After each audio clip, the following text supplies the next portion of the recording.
I think it's borderline criminal how so-called professional psychologists and therapists don't give out this information that would be a quick and effective cure to their patients that suffer from anxiety, especially while enjoying and occupying authority positions as experts.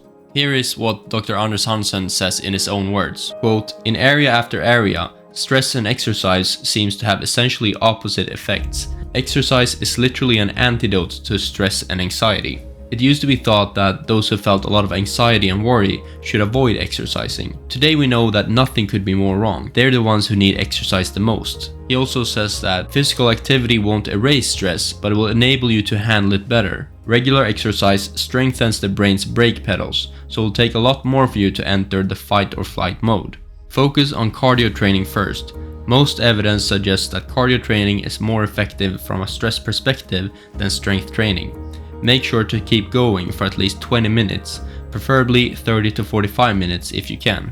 Make exercise a habit, because the effect will increase over time. It takes time for the hippocampus and frontal lobe, two of the brain's stress brakes, to strengthen. And by over time, Dr. Anders Hansen means like weeks and months.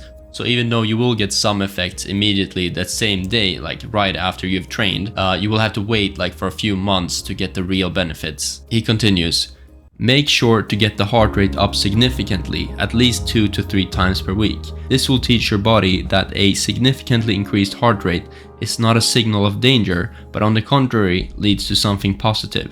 This is especially true if you've had more severe anxiety problems, such as panic attacks. Push yourself really hard once a week, for example with interval training. There's some evidence that it has an especially good effect on anxiety. But start carefully and increase the intensity slowly if you have had panic attacks or bouts of very strong anxiety. There's a risk that you will trigger severe anxiety if you go too hard from the start. Take a walk if, for some reason, you can't or don't want to get your heart rate up. Walking also has an anxiety relieving effect, although not as strong as when you move more intensely." Okay, so since I started this video with giving the answer to anxiety and the cure directly, without giving any of the explanations, I'm now gonna go back and explain how everything works.